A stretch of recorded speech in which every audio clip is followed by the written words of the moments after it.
tahan lagi dengan kelakuan suami yang selalu selingkuh dan merendahkan keluargaku. Aku memutuskan mengambil alih aset 500 miliar miliknya, bukan untuk balas dendam, tapi untuk martabatku. Sekarang, aku pergi tanpa jejak, meninggalkan penyesalan dan membangun hidupku sendiri. Sebelum mulai ceritanya, komen dulu kalian dari kota atau negara mana. Aku pengen tahu. Jangan lupa like, subscribe, dan aktifkan lonceng, supaya channel ini makin berkembang. Ruang tamu rumah itu masih dipenuhi aroma kopi mahal dan parfum tamu-tamu yang baru saja pergi. Kayla berdiri di dekat jendela besar, punggungnya tegak, wajahnya tenang. Terlalu tenang untuk seseorang yang baru saja dipermalukan di hadapan orang-orang penting.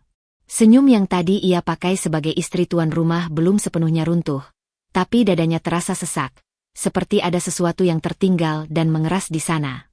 Ia masih bisa mendengar suara Arman, jelas dan tanpa ragu, saat menyela pembicaraan bisnisnya tadi. "Maaf kalau suasananya kurang berkelas," kata suaminya sambil tertawa ringan. "Kami memang bukan dari keluarga yang terbiasa dengan jamuan seperti ini." Kalimat itu diucapkan sambil melirik ke arah Bu Ratna yang sedang menuang teh dengan tangan sedikit gemetar. Para tamu ikut tertawa, canggung, lalu segera mengalihkan pandangan. Tidak ada yang membela. Tidak ada yang merasa perlu. Kayla tidak mengatakan apa-apa saat itu. Ia hanya menahan napas dan memastikan wajahnya tetap utuh. Ia tahu, satu reaksi saja bisa dianggap sebagai ketidakpantasan. Ia adalah istri Arman, posisi yang selalu menuntut ketenangan, kesopanan, dan pengertian, bahkan ketika harga diri sendiri digerus pelan-pelan. Sekarang, setelah rumah kembali sunyi, kalimat itu terasa lebih keras daripada saat pertama kali diucapkan. Bu Ratna masih duduk di kursi yang sama, punggungnya sedikit membungkuk. Cangkir teh di depannya sudah dingin. Ia tidak menangis, tidak juga mengeluh. Diamnya bukan karena tidak merasa apa-apa, melainkan karena sudah terlalu sering merasa dan tidak pernah dianggap penting. Ketika Kayla melangkah mendekat, ibunya hanya tersenyum kecil.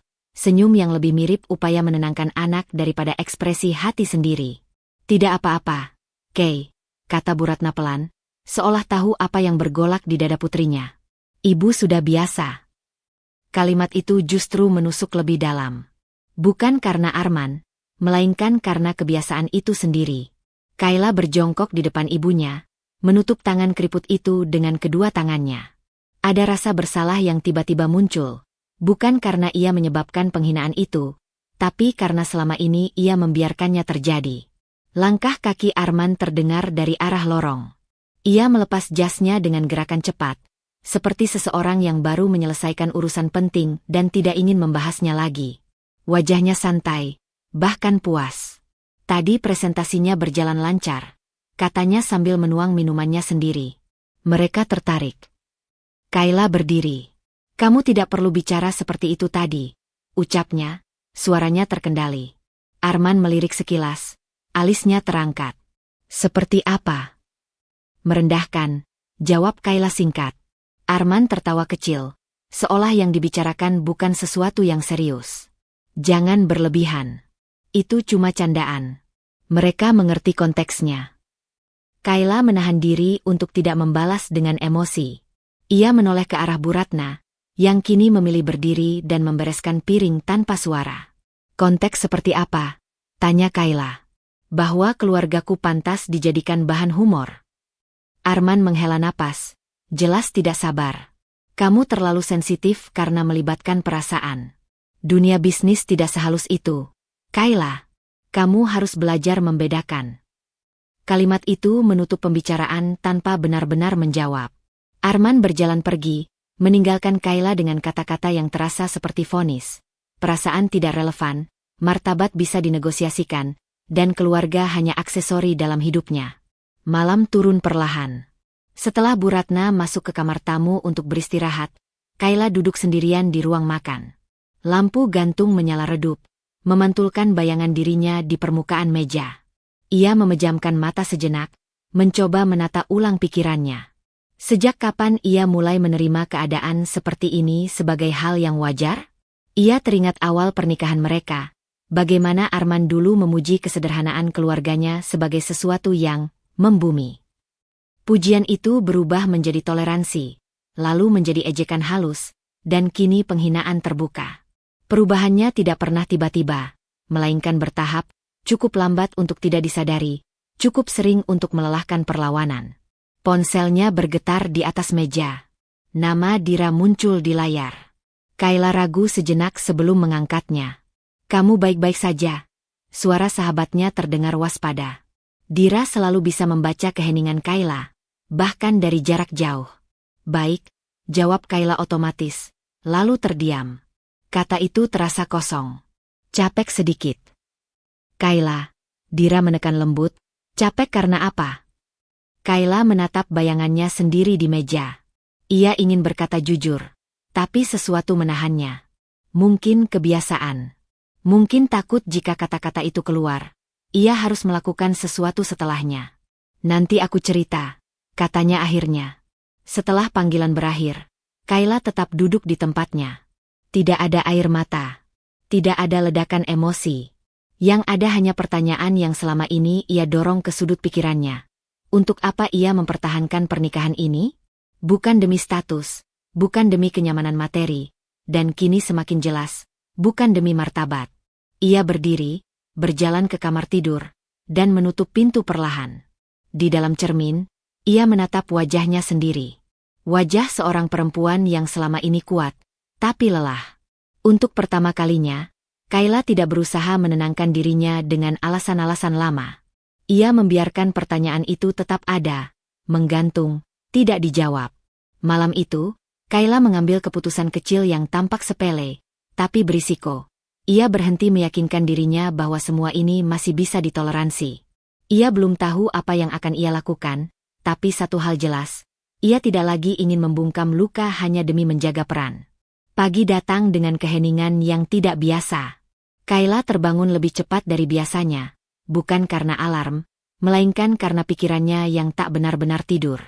Pertanyaan yang semalam ia biarkan menggantung masih ada di sana, utuh dan mengganggu. Ia bangkit perlahan, memastikan napasnya teratur, seolah sedang mempersiapkan diri menghadapi sesuatu yang belum ia beri nama. Di sisi ranjang, tempat Arman biasanya tidur sudah dingin. Jam dinding menunjukkan pukul 6 lewat. Ia jarang bangun sepagi ini tanpa memberitahu. Kayla berdiri, merapikan selimut, lalu melangkah keluar kamar. Di dapur, suara mesin kopi terdengar, namun yang menyambutnya hanya cangkir kosong dan aroma pahit yang tertinggal. Arman sudah pergi. Ia menemukan pesan singkat di ponselnya. "Meeting mendadak. Jangan tunggu." Tidak ada penjelasan lain. Kalimatnya ringkas. Terlalu ringkas untuk seseorang yang biasanya gemar memberi instruksi detail. Kayla membaca pesan itu 2 kali, lalu meletakkan ponsel kembali ke meja.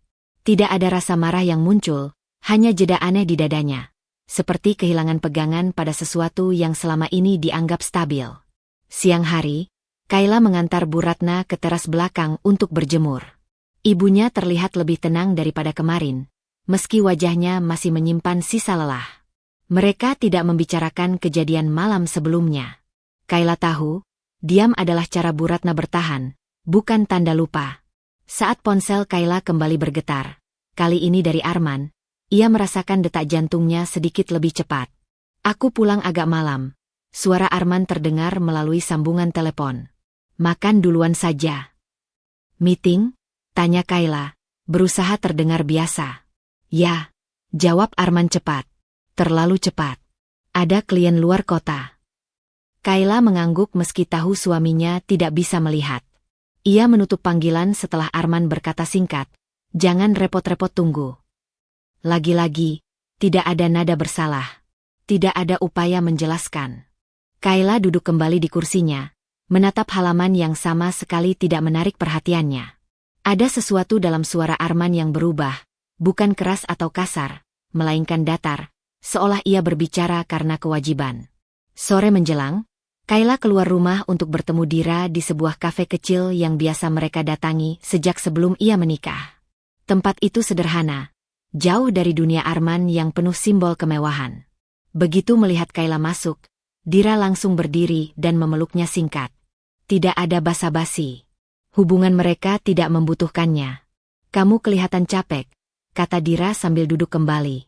Tatapannya tajam, bukan menghakimi, melainkan mencermati. Banyak pikiran, jawab Kayla. Ia menyesap minumannya, memberi jeda sebelum melanjutkan. Arman sibuk akhir-akhir ini. Dira menyandarkan punggung, menyilangkan tangan. Sibuk yang seperti apa? Kayla terdiam sejenak. Ia menceritakan perubahan kecil itu. Pulang lebih malam, pesan singkat yang dingin, panggilan yang terburu-buru. Tidak ada tuduhan dalam ceritanya, hanya fakta-fakta yang disusun rapi. Dira mendengarkan tanpa menyela, tapi kerutan di dahinya semakin dalam. Kayla, ujar Dira akhirnya. Kamu sadar tidak, semua yang kamu ceritakan itu pola. Kayla mengangkat pandangannya. Pola apa? Pola menjauh, jawab Dira pelan. Dan biasanya, itu bukan berdiri sendiri. Kalimat itu menggantung di antara mereka. Kayla menghela napas. Ia tidak ingin membiarkan imajinasi melompat terlalu jauh. Aku tidak mau berprasangka, katanya. Aku tidak punya bukti. Dira mencondongkan tubuh ke depan. Aku tidak bilang kamu harus menuduh. Tapi menutup mata juga bukan solusi. Aku cuma tidak mau kamu terus menyakiti diri sendiri demi kelihatan kuat. Kayla tersenyum tipis. Aku bukan menutup mata, katanya. Aku memilih percaya. Kenapa? Tanya Dira, langsung, tanpa lapisan. Pertanyaan itu membuat Kayla terdiam lebih lama. Jawaban yang muncul bukan tentang cinta yang menggebu atau ketergantungan. Karena kalau aku meragukan tanpa dasar, aku yang terlihat rendah, ucapnya akhirnya. Martabat itu penting bagiku. Dan aku tidak mau menjatuhkan diriku sendiri dengan kecurigaan yang belum tentu benar. Dira menghela napas, jelas tidak sepenuhnya setuju, tapi ia tidak memaksa. Aku harap kamu benar, katanya. Tapi kalau suatu hari kamu butuh berdiri untuk dirimu sendiri, jangan lupa kamu tidak sendirian. Malam tiba dengan hujan tipis. Kayla pulang lebih dulu. Arman belum ada. Ia makan sendirian, menemani Bu Ratna yang sudah mengantuk. Setelah ibunya masuk kamar, Kayla duduk di ruang tamu, menunggu tanpa benar-benar berharap. Jam menunjukkan hampir 11 ketika pintu akhirnya terbuka. Arman masuk dengan langkah cepat, wajahnya lelah tapi rapi. Ia menghindari tatapan Kayla, langsung menuju dapur untuk minum. Ada aroma parfum asing yang samar, bukan yang biasa ia pakai. Kayla berdiri, dadanya mengeras. Ia hampir bertanya, hampir menuntut penjelasan. Tapi ia mengingat percakapannya dengan Dira, tentang martabat, tentang tidak menjatuhkan diri sendiri. Kamu makan? Tanya Kayla akhirnya. Arman menggeleng. Sudah. Tidak ada percakapan lanjutan. Arman masuk kamar mandi, meninggalkan Kayla dengan dugaan yang belum berani ia akui. Ia berdiri di tempatnya, menimbang antara dorongan untuk mencari tahu dan keputusan untuk tetap percaya. Malam itu, Kayla memilih diam, bukan karena tidak merasa ada yang salah, melainkan karena ia sedang mempertaruhkan harga diri pada satu keyakinan terakhir. Pagi itu, Kayla bangun dengan tubuh yang terasa ringan namun kosong. Bukan karena tidurnya nyenyak, melainkan karena semalam ia memilih tidak berpikir lebih jauh. Keputusan untuk diam masih menggantung di benaknya, seperti kaca tipis yang bisa retak kapan saja. Arman sudah berangkat lebih dulu lagi, meninggalkan sisi ranjang yang rapi dan dingin. Tidak ada pesan. Tidak ada penjelasan tambahan. Hanya rutinitas baru yang mulai terasa asing. Kayla mengantar Bu Ratna ke ruang tengah, memastikan obat paginya diminum. Ibunya tampak lebih baik hari ini, meski sorot matanya tetap menyimpan kelelahan yang tidak diucapkan. Arman tidak sarapan? Tanya Bu Ratna pelan. Sudah pergi, jawab Kayla singkat. Ia tidak ingin menambah beban ibunya dengan cerita yang belum tentu utuh. Menjelang siang, Kayla memutuskan keluar rumah untuk bertemu rekan lama yang kebetulan berada di kota. Ia memilih sebuah restoran hotel, tempat netral, cukup ramai untuk tidak memancing gosip, cukup tenang untuk berbincang. Ia datang tepat waktu, duduk dengan punggung tegak, mencoba kembali pada peran yang selama ini ia kuasai. Istri pengusaha yang tenang dan pantas. Ia baru saja membuka menu ketika seorang perempuan berhenti di samping mejanya. Kayla. Suara itu ringan, nyaris ceria. Kayla menoleh. Perempuan itu berdiri dengan percaya diri, berpakaian rapi dengan selera mahal yang tidak berlebihan. Senyumnya tipis, mata tajamnya menyapu Kayla seolah sedang menilai sesuatu yang sudah ia ketahui nilainya. "Kamu, istri Arman, kan?" lanjutnya tanpa menunggu jawaban. Kayla berdiri sopan. "Iya. Maaf, kita pernah bertemu." Perempuan itu terkekeh kecil. "Belum secara langsung. Aku Maya." Tidak ada jabatan yang disebut, tidak ada alasan kehadiran. Namun cara Maya menyebut nama Arman, terlalu akrab untuk orang asing, cukup untuk membuat dada Kayla mengeras. Maya mengulurkan tangan, dan Kayla menyambutnya dengan gestur yang sama-sama terukur. "Aku sering dengar cerita tentangmu," kata Maya sambil duduk di kursi seberang tanpa diminta. "Arman banyak cerita." Kalimat itu jatuh pelan, namun tepat sasaran. Kayla merasakan perubahan halus dalam dirinya. Bukan panik, bukan marah, melainkan kewaspadaan yang dingin. "Oh ya?" tanyanya. Maya mengangguk. "Iya." Katanya, "Kamu perempuan yang sangat sabar." Senyumnya melebar sedikit. "Itu kualitas yang langka." Nada itu terdengar seperti pujian, namun menyisakan rasa lain yang tidak menyenangkan. Kayla menarik napas perlahan. "Sepertinya kita tidak punya janji," katanya tenang. "Aku sedang menunggu seseorang." "Tidak lama," balas Maya santai. "Aku cuma ingin menyapa. Lagi pula, kita pasti akan sering bertemu." Ia melirik arlojinya. "Arman biasanya kesini siang-siang, kan?" Tidak ada kata yang secara eksplisit mengakui apapun, tapi setiap suku kata terasa seperti dorongan kecil ke tepi jurang. Kayla menjaga wajahnya tetap datar. "Aku tidak mengatur jadwal Arman," jawabnya. Maya tertawa kecil, seolah itu jawaban yang menghibur. "Tentu saja." Ia berdiri, merapikan tasnya. "Senang bertemu denganmu, Kayla. Kamu, sesuai bayanganku." Ia pergi begitu saja, meninggalkan Kayla dengan meja yang tiba-tiba terasa sempit. Rekan yang ia tunggu belum datang, tapi Kayla sudah kehilangan selera untuk duduk lebih lama. Ia membayar minumannya dan keluar. Langkahnya stabil meski pikirannya mulai berputar. Di rumah, Kayla menunggu Arman dengan perasaan yang tidak lagi bisa ia definisikan sebagai ragu. Ini bukan kecurigaan tanpa arah. Ini pengalaman yang baru saja terjadi, nyata dan tak terbantahkan. Saat Arman akhirnya pulang sore hari, Kayla sedang duduk di ruang keluarga, ponsel di tangannya, namun pandangannya kosong. "Kita perlu bicara," kata Kayla ketika Arman hendak lewat. Arman berhenti, menoleh sekilas. "Tentang apa?" "Maya," jawab Kayla. Alis Arman terangkat. "Siapa?" Kayla menatapnya lurus. "Perempuan yang merasa cukup dekat denganmu sampai berani menyapaku dan menyebut namamu berkali-kali." Arman tertawa pendek, menggeleng. "Kamu terlalu sensitif. Banyak orang kenal aku." "Dia duduk di hadapanku," kata Kayla, suaranya tetap rendah. "Dia tahu kebiasaanmu. Dan dia sengaja menyiratkan sesuatu." "Kayla." Arman menghela napas, nada suaranya berubah menjadi kesal. "Kamu membesar-besarkan hal kecil. Hanya karena seseorang sok akrab, kamu langsung menarik kesimpulan." "Jadi aku berhalusinasi?" tanya Kayla. "Kamu mencari masalah," balas Arman cepat. "Aku capek. Jangan mulai drama." Kalimat itu menutup ruang diskusi. Bukan penjelasan yang Kayla dapatkan, melainkan tuduhan. Ia berdiri, ingin mengatakan banyak hal, namun mendapati suaranya tertahan di tenggorokan. Arman berjalan pergi, meninggalkannya sekali lagi dengan perasaan yang diputar-balikan. Malam turun. Bu Ratna sudah tidur. Rumah sunyi. Tapi pikiran Kayla tidak. Ia duduk sendirian, mengulang setiap detail pertemuannya dengan Maya, setiap kalimat Arman yang menyangkal. Kesedihan yang kemarin masih basah kini mengering, berubah menjadi sesuatu yang lebih keras. Tidak lagi ingin menangis. Tidak lagi ingin bertanya.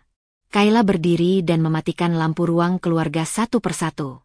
Dalam gelap, ia merasakan perubahan itu jelas. Lukanya tidak lagi menuntut penghiburan. Ia memilih diam, bukan sebagai bentuk pasrah, melainkan sebagai jarak. Jarak yang berbahaya, karena di dalamnya, Kayla mulai berhenti berharap, dan mulai mengamati. Pagi itu Kayla bangun dengan perasaan hampa yang aneh. Bukan sedih, bukan marah, melainkan kewaspadaan yang terus terjaga. Diam yang ia pilih semalam masih melekat, tapi kini diam itu menuntut konsistensi. Ia berjalan ke dapur, menyiapkan sarapan seperti biasa, berusaha mempertahankan rutinitas yang tersisa. Arman duduk di meja, menatap layar ponselnya tanpa menyapa. "Tagihan listrik sudah aku bayar?" tanya Kayla sambil menuang kopi. Arman tidak langsung menjawab. Ia meletakkan ponsel, menyesap minumannya. "Mulai bulan ini, urusan pembayaran biar aku saja yang atur," katanya datar. "Lebih rapi." Kayla berhenti bergerak. "Selama ini juga rapi." "Sekarang aku mau lebih terkontrol," balas Arman. "Kamu tidak perlu repot." Kalimat itu terdengar seperti kebaikan, tapi nadanya mengandung penutupan. Kayla mengangguk perlahan. "Akun rumah tangga?" tanyanya hati-hati. Arman menatapnya singkat. "Aku ganti password. Biar satu pintu." Tidak ada diskusi. Tidak ada penjelasan. Keputusan itu sudah diambil, dan Kayla hanya diberitahu. Ia merasakan sesuatu mengendur di dalam dadanya, bukan karena kehilangan akses semata, melainkan karena kehilangan kepercayaan yang selama ini dianggap wajar. Ia kembali bergerak, menyelesaikan sarapan dalam diam. Arman berangkat tanpa menoleh. Siang harinya, Kayla mendapati Bu Ratna terbaring di kamar, wajahnya pucat. Ibunya mengeluh pusing sejak pagi, napasnya pendek. Kayla panik, membantu memapah ibunya ke kursi, lalu memeriksa suhu tubuhnya. Tangannya gemetar saat menyadari betapa rapuh sosok yang selama ini ia lindungi dengan caranya sendiri. "Ibu tidak apa-apa." Bu Ratna berusaha tersenyum. "Cuma capek." Kayla tahu itu bukan sekadar capek. Ia teringat kejadian-kejadian kecil yang menumpuk. Diamnya ibunya setiap kali diremehkan, usaha untuk terlihat kuat agar Kayla tidak terbebani. Ia menghubungi klinik terdekat, membawa Bu Ratna untuk diperiksa. Di ruang tunggu yang dingin, Kayla duduk menatap lantai, rasa bersalah merambat perlahan. Ia merasa gagal, sebagai anak, sebagai pelindung, sebagai perempuan yang membiarkan tekanan itu terus berlangsung. Dokter menyarankan Bu Ratna beristirahat dan mengurangi stres.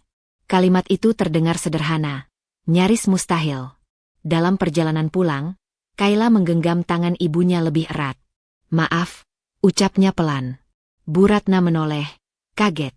"Untuk apa?" Kayla menggeleng. Ia tidak sanggup merangkai alasan tanpa membuka luka lain. Ia hanya tahu satu hal, diamnya selama ini tidak netral. Diam punya dampak. Sore menjelang, Kayla menerima pesan dari bank, pemberitahuan singkat tentang perubahan otorisasi rekening rumah tangga. Ia membaca ulang, memastikan tidak salah paham. Aksesnya dibatasi. Untuk pertama kalinya sejak menikah, ia menjadi tamu dalam urusan yang selama ini ia kelola bersama. Ada dorongan untuk langsung menelepon Arman, menuntut penjelasan. Namun ia menahan diri. Ia ingin melihat sejauh apa pembatasan itu berjalan. Malamnya, Dira datang setelah Kayla mengirim pesan singkat. Sahabatnya duduk di sofa, menatap Bu Ratna yang sudah terlelap di kamar. "Kamu kelihatan lebih kurus," kata Dira, tanpa basa-basi. "Keadaan sedang tidak baik," jawab Kayla. Ia menceritakan semuanya. Tentang pembatasan keuangan, tentang ibunya yang sakit, tentang perasaan diperkecil yang kini tak bisa ia abaikan. Dira mendengarkan dengan rahang mengeras. "Ini bukan kebetulan," ujar Dira akhirnya. "Ini pola. Mengambil kontrol, membuat kamu merasa bergantung." Kayla mengangguk. Ia tidak lagi menyangkal. "Aku mulai merasa sengaja disingkirkan," katanya lirih. "Seolah aku ini beban yang harus diatur, bukan pasangan." Dira menatapnya serius. "Dan kamu mau terus membiarkan itu?" Pertanyaan itu menusuk, tapi Kayla tidak menjawab langsung. Ia menatap pintu kamar, memikirkan Bu Ratna. "Aku tidak bisa gegabah," katanya. "Setiap langkahku berdampak ke ibu." "Justru itu," balas Dira lembut. "Kamu harus mulai tahu posisi kamu sebenarnya." Setelah Dira pulang, Kayla duduk sendirian di meja makan. Ia membuka laci, mengeluarkan map berisi dokumen lama, rekening, catatan rumah tangga, Salinan kontrak yang dulu pernah ia simpan rapi. Ia menyadari betapa selama ini ia mempercayakan segalanya pada Arman, bukan karena tidak mampu, tapi karena memilih percaya. Malam itu, Kayla mengambil keputusan kecil yang terasa berisiko. Ia mulai menyusun ulang arsip-arsip keuangan yang masih ia miliki, menyimpannya terpisah. Ia belum melawan. Ia belum bertanya. Tapi untuk pertama kalinya, Kayla tidak lagi menyerahkan kendali sepenuhnya. Diamnya kini berubah arah, bukan ke dalam, melainkan ke depan, menuju sesuatu yang belum ia beri nama. Pagi itu, Kayla bangun dengan perasaan yang berbeda dari hari-hari sebelumnya. Bukan lagi kewaspadaan dingin, melainkan kesadaran yang mulai terstruktur. Map dokumen yang semalam ia rapikan masih tergeletak di sudut meja kerja kecilnya, tertata rapi dan tersembunyi. Ia tidak menyentuhnya lagi sejak malam tadi, seolah memberi jarak agar keputusan yang ia ambil tetap rasional, bukan reaksi sesaat. Bu Ratna masih beristirahat di kamar. Kayla menyiapkan sarapan dengan hati-hati, memastikan rumah tetap berjalan normal. Ia tidak ingin Arman mencium perubahan apapun. Diamnya kini bukan sekadar bertahan, melainkan strategi yang belum sepenuhnya ia pahami. Menjelang siang, ponsel Kayla bergetar. Sebuah pesan masuk dari nomor tak dikenal. Bu Kayla? Ini Riko. Mas Arman minta saya antar dokumen ke rumah. Katanya beliau sedang rapat seharian. Kayla membaca nama itu pelan dalam hati. Riko, orang kepercayaan Arman di perusahaan. Selama ini ia hanya mengenalnya sebagai sosok yang sering datang bersama Arman. Selalu sigap, selalu tahu kapan harus bicara dan kapan harus menyingkir. Ia ragu sejenak, lalu membalas singkat agar Riko datang sore nanti, saat Bu Ratna sedang tidur siang. Ketika Riko tiba, sikapnya sopan dan sedikit tergesa. Ia mengenakan kemeja rapi, membawa tas dokumen berwarna hitam. Maaf mengganggu, Bu, katanya sambil menunduk hormat. Nada suaranya menunjukkan posisi jelas. Ia bekerja untuk Arman, bukan untuk Kayla. Tidak apa-apa, jawab Kayla tenang. Arman tidak di rumah. Iya, beliau bilang titipkan saja, ujar Riko. Ia meletakkan tas di meja ruang kerja, lalu membuka resletingnya. Ini berkas yang perlu ditandatangani. Biasanya Mas Arman yang jelaskan, tapi karena beliau buru-buru. Riko terhenti sejenak saat membuka map pertama. Alisnya berkerut tipis. Ia terlihat ragu, lalu melirik Kayla, seolah baru menyadari sesuatu yang terlewat. Oh, gumamnya pelan. Ibu juga perlu tahu. Kayla menangkap perubahan nada itu. Tahu apa? Tanyanya, tidak menekan, tidak terburu. Riko menarik napas. Struktur kepemilikan ini, sebagian aset perusahaan memang atas nama ibu. Ia menunjuk halaman tertentu, jarinya berhenti di satu kolom. Ini prosedur lama, sejak awal ekspansi. Untuk efisiensi. Kayla mendekat, matanya menyusuri baris-baris angka dan istilah hukum yang tidak asing baginya. Ia pernah melihat format seperti ini, tapi tidak pernah benar-benar diberi penjelasan. Dan di sana, tercetak jelas, namanya. Bukan satu kali. Bukan kebetulan. Kenapa namaku di sini? Tanyanya pelan. Riko tampak sedikit canggung. Waktu itu, Mas Arman bilang, demi keamanan. Kalau satu pintu saja, risikonya besar. Jadi beberapa entitas atas nama ibu sebagai pasangan sah. Ia berhenti, lalu menambahkan cepat, itu sah secara hukum. Kayla mengangguk. Ia tidak menunjukkan apapun. Namun di dalam dirinya, sesuatu bergerak. Selama ini ia merasa diperkecil, dikunci dari urusan keuangan rumah tangga. Namun di balik itu, ada struktur yang justru menempatkannya di posisi yang tidak ia sadari. Bukan korban total. Bukan tanpa pijakan. Riko melanjutkan penjelasan, kali ini lebih teknis, tentang pembagian saham, tentang anak perusahaan, tentang aset yang tidak sepenuhnya berada di bawah satu nama. Ia tidak bermaksud membuka rahasia. Justru karena menganggap Kayla tidak berkepentingan, ia bicara lebih longgar. Dan disitulah celah itu terbuka. Kalau ada perubahan direksi atau restrukturisasi, kata Riko sambil menutup map, tanda tangan ibu tetap diperlukan. Kayla menatap halaman terakhir sebelum map itu ditutup sepenuhnya. Kalau aku tidak menandatangani, tanyanya ringan. Riko terdiam sesaat. Prosesnya tertahan. Hanya 2 kata. Tapi dampaknya terasa nyata. Riko segera menyadari dirinya bicara terlalu jauh. Ia berdiri, merapikan tasnya. Maaf, Bu. Saya kira Ibu sudah tahu. Terima kasih sudah mengantar, kata Kayla. Nada suaranya sopan, netral. Riko pamit dan pergi tanpa kecurigaan. Setelah pintu tertutup, Kayla duduk perlahan. Jantungnya berdetak lebih cepat, bukan karena takut, melainkan karena kesadaran baru yang mulai terbentuk. Selama ini ia menanggung penderitaan seolah tidak ada pilihan lain. Kini, untuk pertama kalinya, ia melihat peta, belum lengkap, tapi cukup untuk menunjukkan bahwa ia tidak berdiri di ruang kosong. Sore itu, Dira menelepon. Kamu kedengaran beda, katanya setelah Kayla menjawab. Aku baru tahu sesuatu, balas Kayla. Ia menceritakan pertemuannya dengan Riko secara garis besar, tanpa emosi berlebihan. Dira terdiam lama di ujung sana. Kayla, ujar Dira akhirnya, ini penting. Tapi kamu harus hati-hati. Jangan sampai ketahuan dulu. Aku tahu, jawab Kayla. Aku belum akan melakukan apa-apa. Itu tidak sepenuhnya benar. Setelah panggilan berakhir, Kayla membuka kembali map arsip lamanya. Ia mencocokkan nama-nama entitas, tanggal, dan istilah yang tadi disebut Riko. Potongan-potongan itu mulai menyatu. Tidak lengkap, tapi cukup untuk membuatnya berhenti melihat dirinya semata sebagai pihak yang ditekan. Malam itu, saat Arman pulang, Kayla bersikap seperti biasa. Ia tidak menyinggung dokumen, tidak bertanya tentang Riko. Namun ketika Arman meminta sebuah berkas untuk ditandatangani keesokan hari, Kayla menjawab dengan tenang, besok aku lihat dulu. Kalimat sederhana itu membuat Arman menoleh.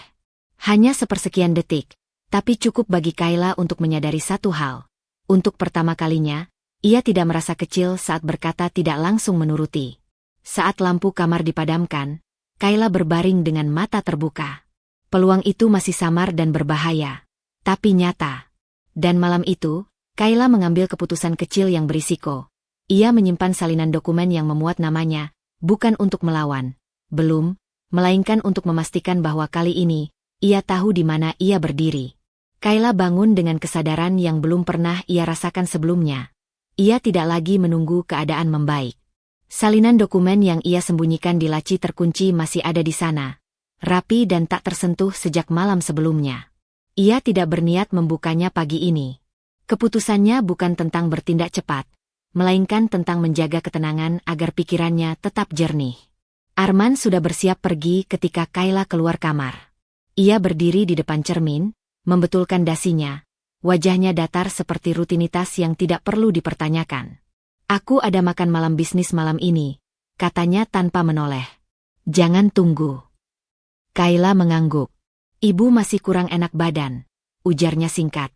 Arman berhenti sejenak, lalu menghela napas seperti orang yang dibebani hal sepele. Pastikan saja dia minum obatnya. Jangan libatkan aku dengan hal-hal kecil. Kalimat itu jatuh begitu saja, tanpa niat melukai, tapi justru karena itulah dampaknya terasa lebih nyata. Kayla tidak membalas. Ia memperhatikan bagaimana Arman mengambil kunci mobil, memeriksa ponselnya, lalu pergi tanpa menoleh. Tidak ada lagi upaya menyembunyikan sikap meremehkan. Semuanya terbuka, terang, dan dianggap wajar. Siang harinya, Kayla menemani Bu Ratna duduk di ruang tengah. Ibunya tampak lebih tenang, meski tubuhnya masih lemah. Arman sibuk? Tanya Bu Ratna pelan. Seperti biasa, jawab Kayla. Ia tersenyum tipis, berusaha tidak memperlihatkan apapun. Namun di dalam dirinya, ada rasa bersalah yang kembali menguat. Ia bertanya-tanya berapa banyak tekanan yang harus ditanggung ibunya karena pilihannya sendiri. Karena ia memilih bertahan, memilih diam, memilih percaya terlalu lama. Sore itu, Dira datang. Ia tidak langsung duduk. Ia berdiri di dekat jendela, menatap keluar sebelum akhirnya menoleh ke arah Kayla. Aku tidak datang untuk menghibur, katanya. Aku datang untuk jujur. Kayla mengangguk. Ia sudah menduga. Mereka duduk berhadapan, tanpa minuman, tanpa pengantar. Kamu sudah tahu lebih banyak sekarang, lanjut Dira. Tentang posisi kamu. Tentang apa yang bisa kamu lakukan. Belum cukup, jawab Kayla. Dan belum waktunya. Dira mencondongkan tubuh.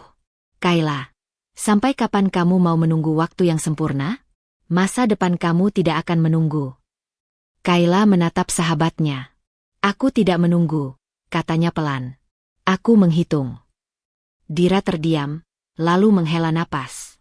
Kamu masih berpikir bisa mempertahankan semuanya. Pernikahan, martabat, keluargamu, tanpa kehilangan apapun. Itu tidak realistis. Kamu mau aku memilih? Tanya Kayla. Aku mau kamu jujur, balas Dira. Kalau kamu terus diam, Arman akan semakin merasa berhak. Dan keluargamu akan terus jadi sasaran. Seolah memanggil kenyataan itu, ponsel Kayla bergetar. Pesan dari Arman masuk, singkat dan dingin. Besok ada makan siang dengan rekan bisnis. Ibumu tidak perlu ikut. Kurang pantas. Kayla membaca pesan itu tanpa ekspresi. Dira melihat perubahan halus di wajahnya. Apa? Tanyanya.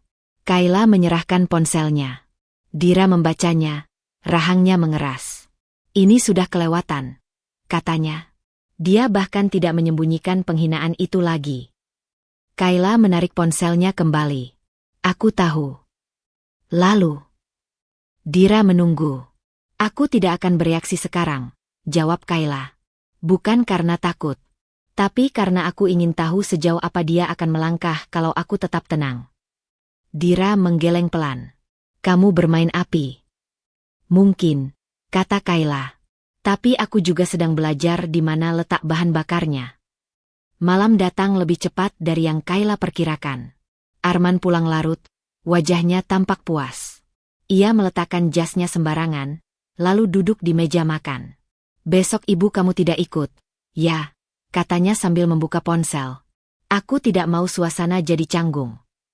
Kayla berdiri di seberangnya. Canggung untuk siapa? Arman melirik sekilas. Untuk semua orang. Kamu tahu sendiri latar belakang keluarga kamu. Tidak ada lagi upaya membungkus kata-kata. Kayla merasakan sesuatu mengeras di dadanya. Bukan sakit, melainkan jarak. Ia tidak membantah. Ia tidak membela. Ia hanya mengangguk pelan. Baik, katanya. Jawaban itu membuat Arman puas. Ia menganggapnya sebagai tanda pengertian, mungkin juga penyerahan. Ia tidak tahu bahwa di balik ketenangan itu, Kayla sedang mencatat, nada suaranya, pilihan katanya, cara ia semakin terang-terangan menempatkan diri di atas segalanya. Di kamar, Kayla duduk di tepi ranjang, membuka laci terkunci. Ia mengeluarkan salinan dokumen, membacanya sekali lagi dengan mata yang lebih fokus. Ia tidak mencari pembenaran. Ia mencari pemahaman. Diamnya kini memiliki arah, mengamati, mengumpulkan, menilai. Malam itu, Kayla mengambil keputusan kecil yang berisiko namun sadar sepenuhnya. Ia mengirim pesan singkat kepada Dira berisi satu kalimat. Kalau suatu hari aku butuh tempat menyimpan sesuatu yang penting, aku boleh titip padamu. Ia tidak menjelaskan apapun. Ia hanya memastikan satu hal. Ketika waktunya tiba, ia tidak akan sendirian. Kayla bangun pagi itu dengan perasaan tertekan yang tidak lagi samar.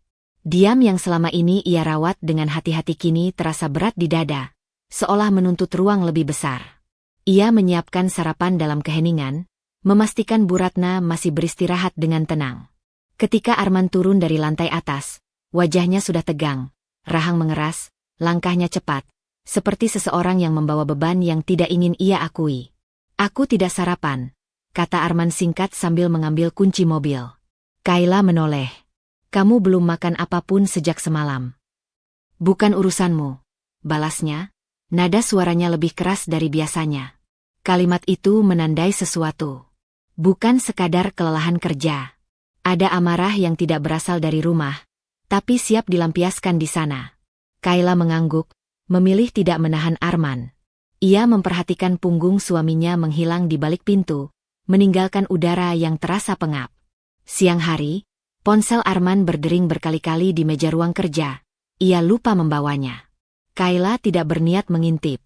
Namun getaran yang terus berulang membuatnya menoleh.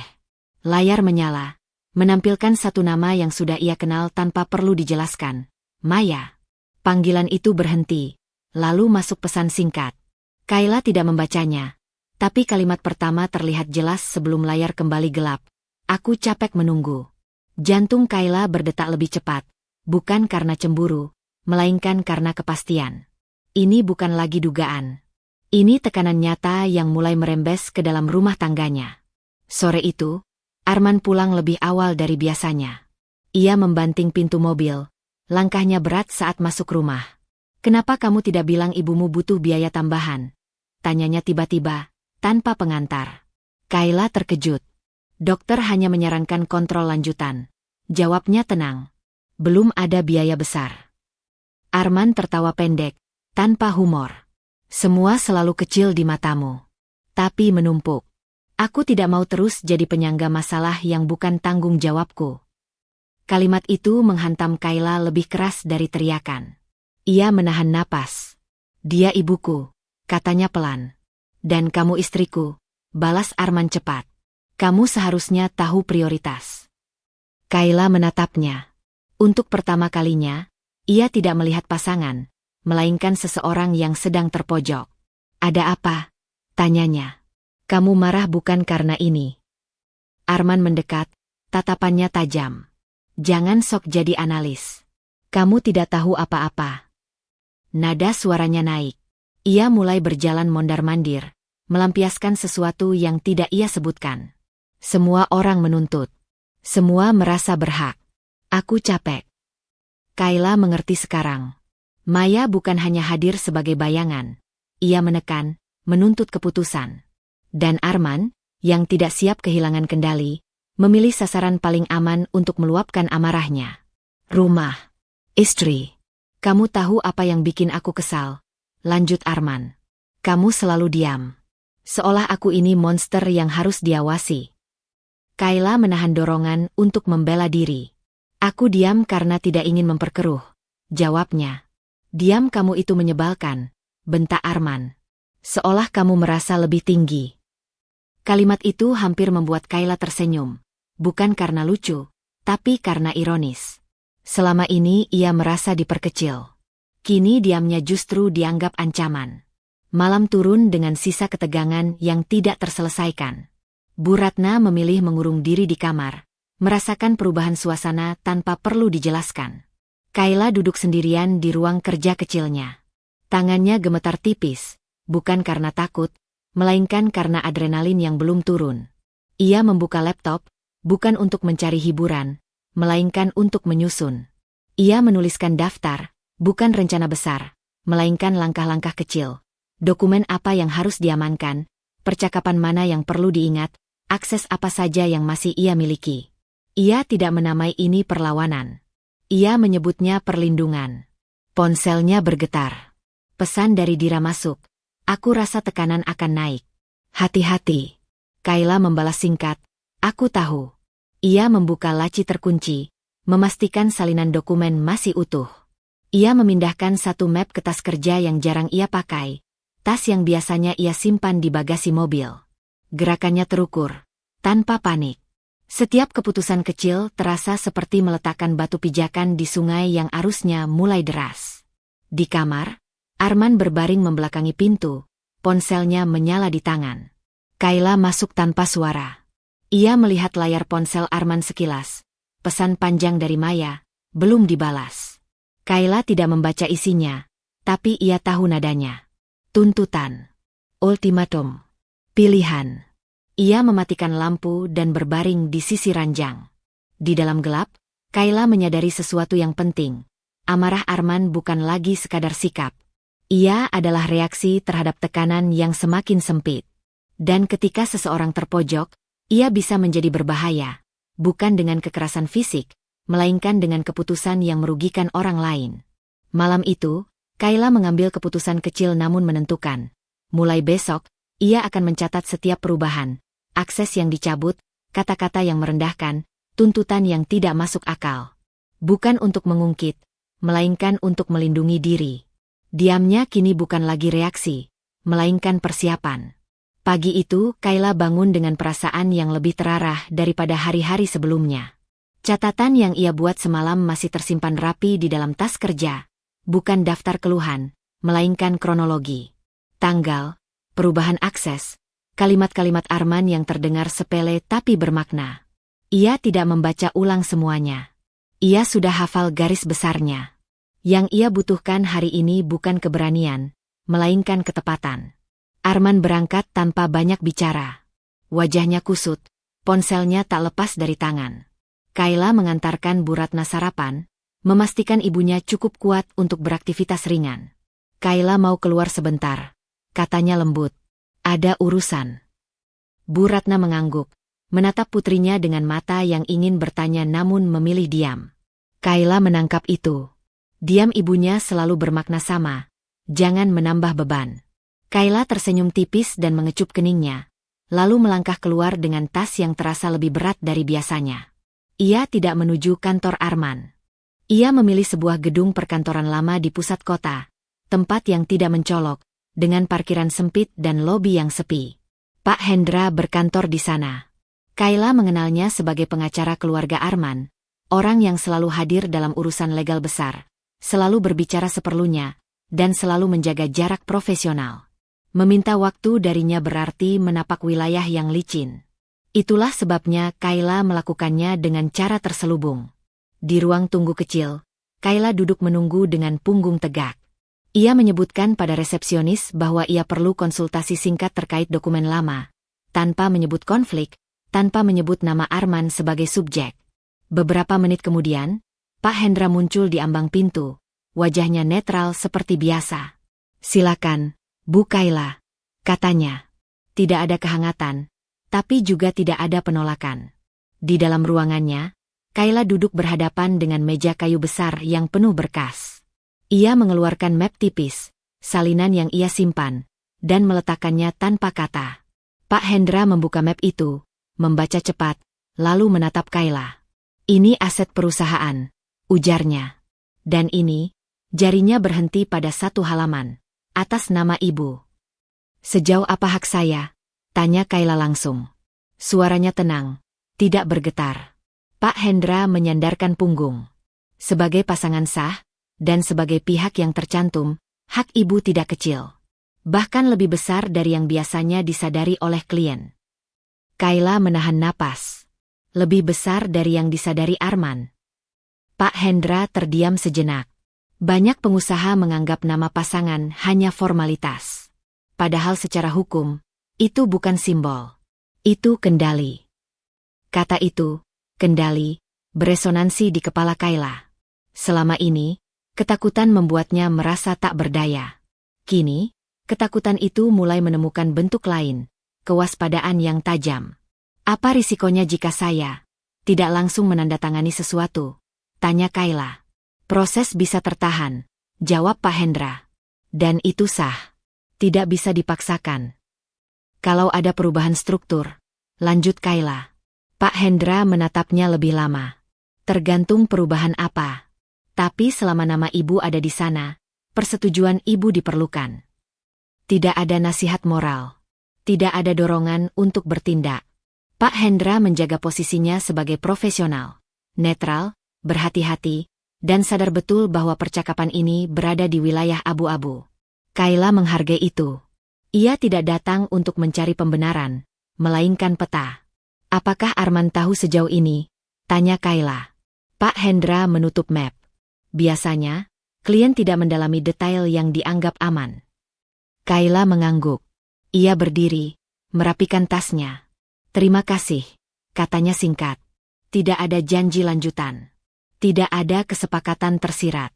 Namun ketika ia melangkah keluar ruangan itu, langkahnya terasa lebih mantap. Di parkiran, Kayla duduk di dalam mobil tanpa menyalakan mesin. Ia menatap kemudi, merasakan perubahan yang nyata. Ketakutan yang selama ini membuatnya mengecil kini menyempit, terkumpul, dan berubah fungsi. Bukan lagi kabut yang membutakan, melainkan tanda peringatan yang jelas. Ia tidak merasa berkuasa. Ia merasa tahu. Ponselnya bergetar. Pesan dari Arman masuk. "Riko bilang kamu ambil dokumen kemarin. Jangan macam-macam." Kalimat itu dingin, mengandung peringatan. Kayla membaca sekali, lalu mengunci layar. Tidak ada balasan. Diamnya kali ini bukan sekadar mengamati, melainkan mengukur respons. Ia ingin tahu seberapa cepat Arman merasa terancam. Sore hari, Kayla menjemput Bu Ratna dari ruang tengah untuk berjalan ringan di halaman. Ibunya tampak lebih segar. "Kamu kelihatan lebih tenang," kata Bu Ratna pelan. "Karena aku mulai mengerti," jawab Kayla jujur, tanpa merinci. Malamnya, Arman pulang dengan wajah tegang. Ia meletakkan ponselnya keras di meja. "Kamu ke kantor Pak Hendra?" tanyanya, langsung. Kayla menatapnya, tidak terkejut. "Aku berkonsultasi," jawabnya, "tentang dokumen yang memuat namaku." Arman tertawa singkat, tidak menyentuh matanya. "Kamu berlebihan." "Mungkin," kata Kayla. "Atau mungkin aku hanya mulai memahami posisiku." Hening menyelimuti ruangan. Untuk pertama kalinya, Arman tidak punya jawaban cepat. Ia menatap Kayla seolah melihat sesuatu yang baru, bukan istri yang diam, melainkan seseorang yang memegang informasi. Di kamar, Kayla menutup pintu perlahan. Ia mengeluarkan catatan dan menambahkan satu baris. Konsultasi hukum, hak signifikan. Lalu ia menutup buku itu. Keputusan kecil yang ia ambil malam itu sederhana namun berisiko. Ia akan menunda setiap tanda tangan yang diminta Arman, dengan alasan yang wajar. Bukan untuk memicu konflik, melainkan untuk memastikan satu hal. Kendali tidak lagi sepenuhnya berada di tangan orang lain. Pagi setelah percakapan itu, Kayla terbangun dengan satu kesadaran yang belum pernah ia rasakan sebelumnya. Arman tidak akan diam. Kalimat terakhirnya semalam, tentang memahami posisi, bukan hanya mengguncang harga diri Arman, tapi juga menyalakan naluri bertahan hidupnya. Kayla merasakannya bahkan sebelum bukti muncul. Rumah terasa terlalu rapi, terlalu terkendali, seperti panggung yang baru saja ditata ulang. Arman sarapan tanpa menatapnya. Ia membaca berita ekonomi di tablet, seolah dunia berjalan normal. Kayla memperhatikan detail kecil yang kini tak lagi luput. Layar yang cepat dikunci saat ia lewat, pesan yang dibaca tanpa ekspresi, dan nada suara yang kembali datar, bukan marah, tapi waspada. Setelah Arman berangkat, Kayla membuka laci tempat biasanya ia menyimpan salinan dokumen. Ia tidak panik ketika mendapati satu map sudah berpindah. Ia hanya mencatatnya. Ketakutannya kini bekerja seperti alat ukur. Tidak bereaksi berlebihan, tapi menandai perubahan. Siang hari, Riko datang ke rumah. Alasannya sederhana, mengantar berkas lama yang tak sengaja tertinggal. Riko selalu menggunakan alasan yang terdengar kebetulan, dan Kayla tahu itu. Ia mempersilakan Riko masuk, menyuguhkan teh, bersikap seperti biasanya. Namun di balik kesopanan itu, Kayla membaca kegelisahan di bahu Riko yang tegang, di tatapan yang terlalu sering beralih ke tasnya.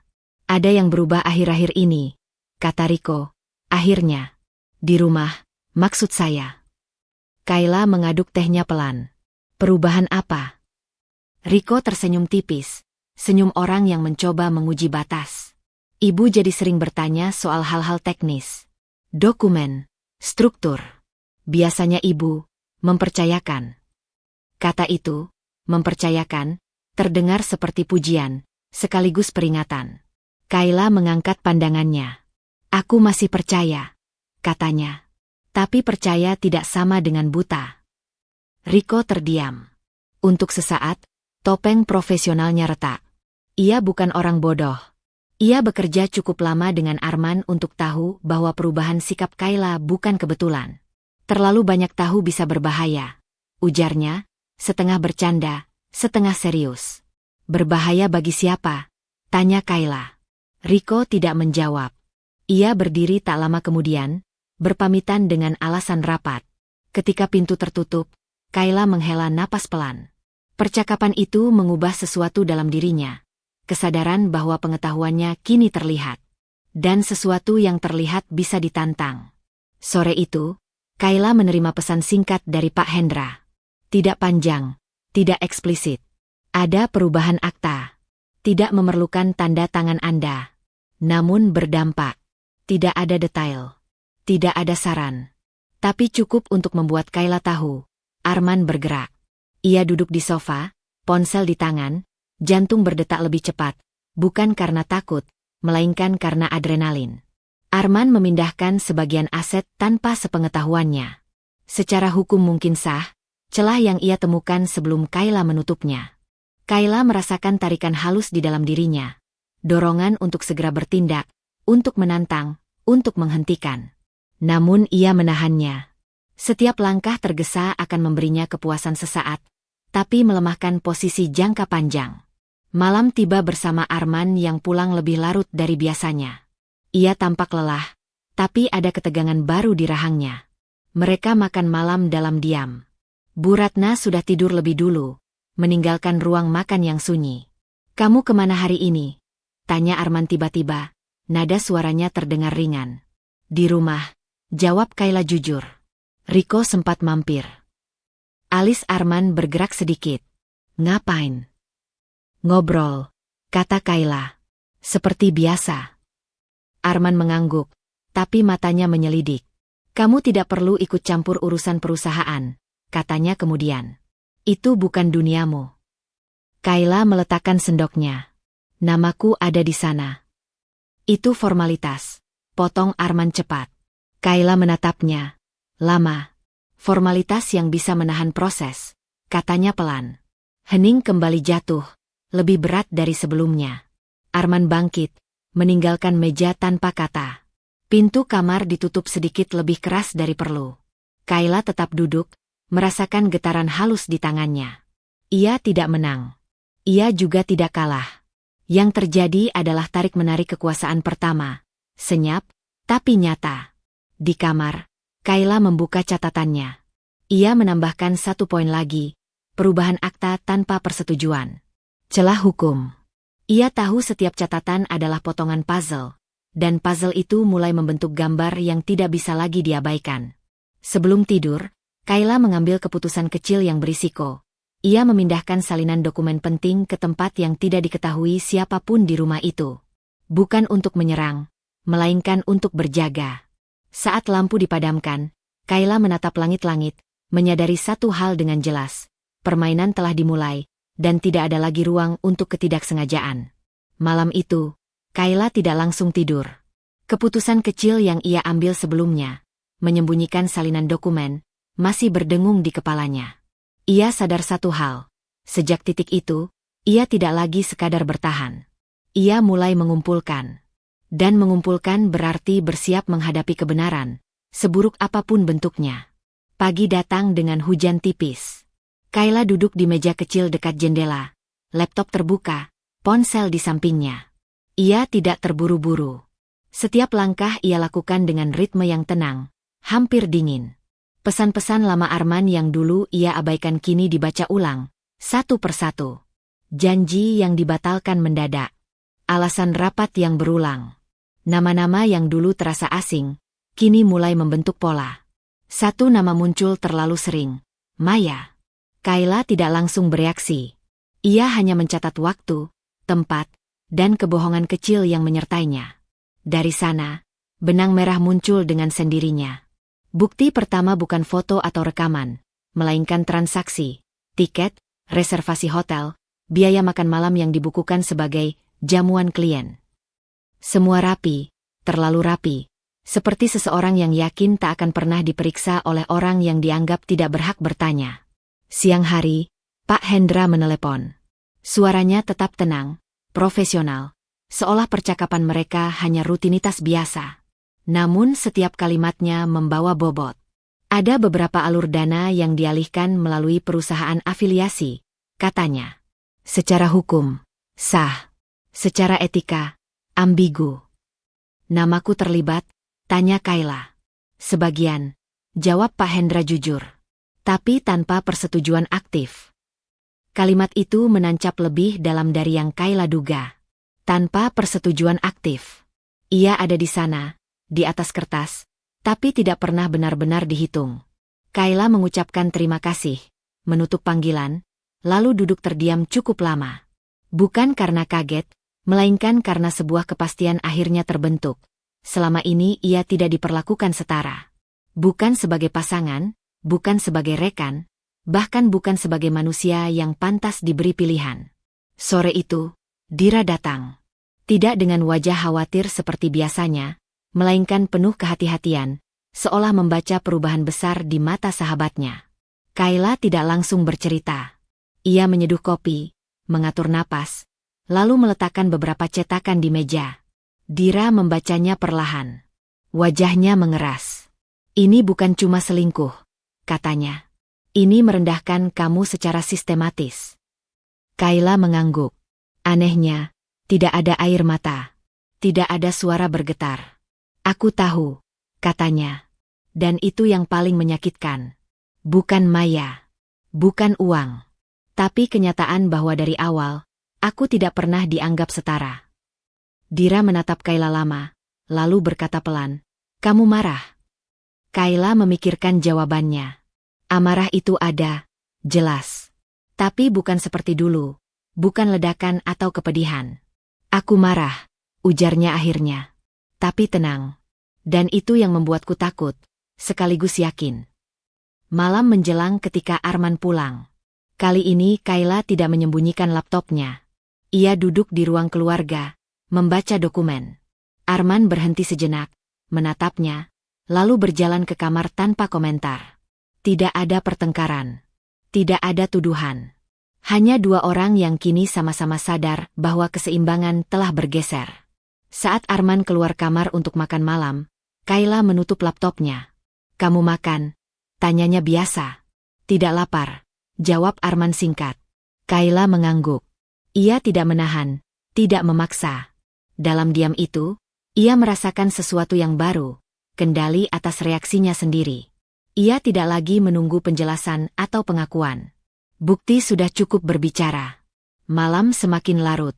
Kayla kembali ke meja kecilnya, membuka folder terakhir, yang berisi rangkuman bukti, rapi dan sistematis.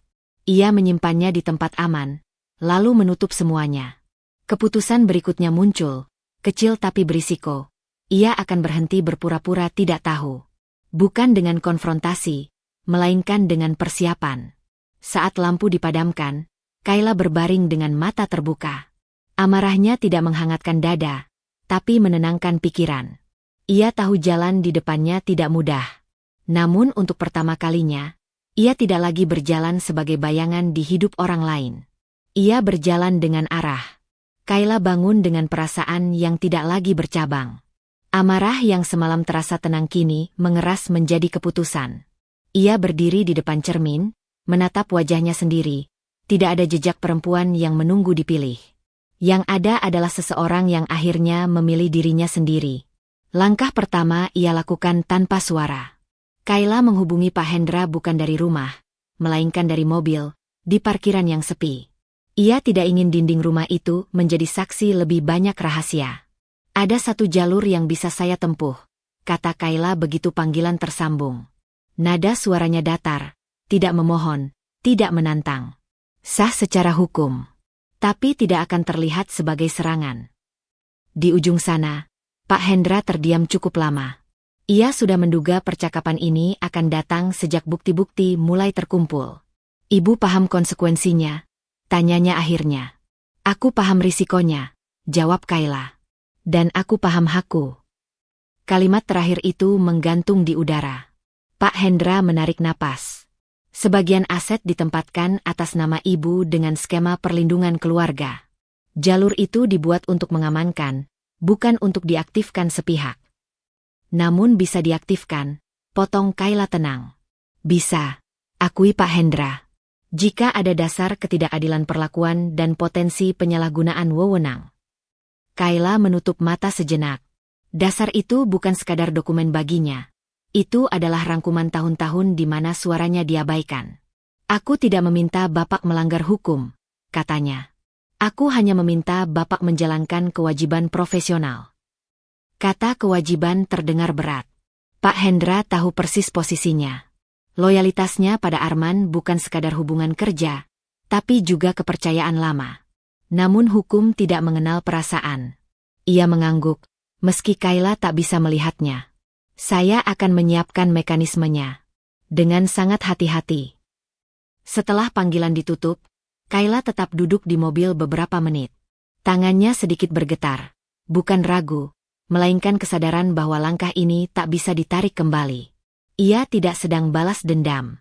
Ia sedang menegakkan batas yang terlambat ia pasang. Siang hari, Arman menelepon. Suaranya terdengar ringan, bahkan nyaris ramah. Malam ini ada makan malam dengan rekan bisnis. Kamu ikut? Kayla menatap kalender di ponselnya. Dulu, pertanyaan itu membuatnya merasa dipilih. Kini, terdengar seperti formalitas. Tidak, jawabnya.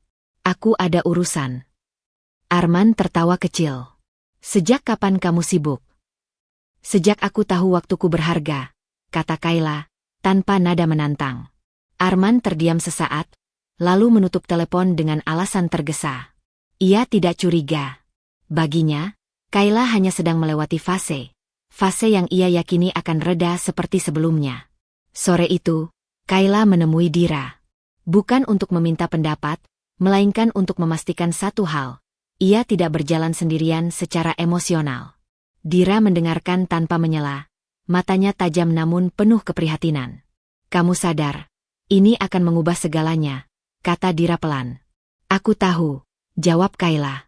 Dan untuk pertama kalinya, perubahan itu tidak membuatku takut. Malam datang, dan rumah kembali menjadi panggung keheningan. Arman pulang larut, membawa sisa aroma parfum asing yang tak lagi Kayla identifikasi sebagai luka.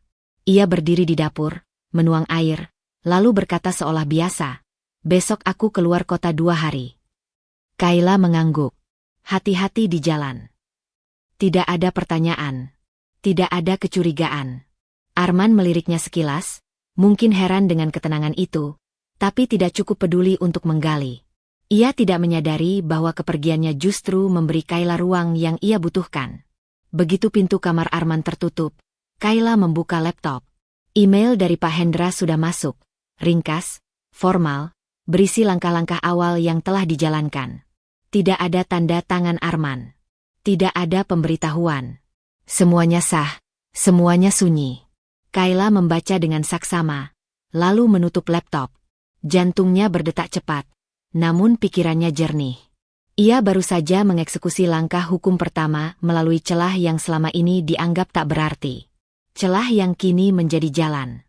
Sebelum tidur, Kayla membuat satu keputusan kecil lagi. Ia mengosongkan satu rekening pribadinya dan memindahkan isinya sesuai saran Pak Hendra. Jumlahnya tidak besar dibandingkan aset Arman, tapi cukup untuk menandai sesuatu. Ia tidak lagi bergantung. Lampu dimatikan. Dalam gelap, Kayla menyadari ironi yang pahit namun jelas. Ancaman terbesar bagi Arman bukanlah konfrontasi atau teriakan, melainkan ketenangan seorang perempuan yang akhirnya tahu caranya melindungi diri. Dan Arman, dengan seluruh egonya, belum melihatnya datang. Kayla tidak lagi terbangun oleh kecemasan. Pagi itu ia bangun oleh kesadaran penuh bahwa sebuah proses telah melewati titik balik. Tidak ada lonjakan emosi, tidak ada degup panik, hanya keheningan yang padat, seperti udara sebelum hujan besar. Ia duduk di tepi ranjang, menatap cahaya yang masuk dari celah gorden, dan tahu, hari ini sesuatu akan selesai. Pesan dari Pak Hendra masuk tepat pukul 8. Tidak panjang. Tidak dramatis. Seluruh pengalihan telah sah dan efektif per hari ini. Nilai total sesuai estimasi. Kayla membaca angka yang tertera di lampiran, 500 miliar, bukan sebagai kemenangan, melainkan sebagai ukuran kerusakan yang selama ini tersembunyi. Ia menarik napas panjang. Tidak ada senyum. Tidak ada gemetar. Hanya rasa mantap yang dingin. Ia membalas singkat, terima kasih. Tolong pastikan semua terdokumentasi rapi. Tidak ada tambahan kata. Tidak ada perayaan. Ia menutup ponsel dan berdiri, menyusun rencana hari itu dengan ketelitian yang sama seperti ia menyusun dokumen hukum. Efisien dan tanpa celah emosional. Di kantor pusat, Arman merasakan kejanggalan itu hampir bersamaan. Angka-angka di layar tidak bergerak seperti biasanya. Sistem memang lambat, tapi instingnya lebih tajam dari data. Ia memanggil Riko, suaranya tegang meski berusaha terdengar biasa. Kenapa laporan konsolidasi belum masuk? Tanyanya. Riko menelan ludah. Ia sudah melihatnya lebih dulu. Ada proses validasi tambahan. Jawabnya hati-hati. Terkait struktur kepemilikan. Kepemilikan apa? Arman menajam. Riko tidak langsung menjawab. Bukan karena tidak tahu, tapi karena tahu terlalu banyak. Beberapa entitas masuk fase aktif, katanya akhirnya. Sesuai perjanjian lama. Perjanjian lama. Kata itu menghantam Arman lebih keras dari tuduhan apapun. Ia berdiri mendadak, meraih ponsel, menghubungi Pak Hendra. Panggilan tidak langsung diangkat. Saat tersambung, suara Pak Hendra tetap tenang. Terlalu tenang untuk situasi yang mulai retak. Ada pergeseran kendali, kata Arman tanpa basa-basi. Kenapa aku baru tahu sekarang?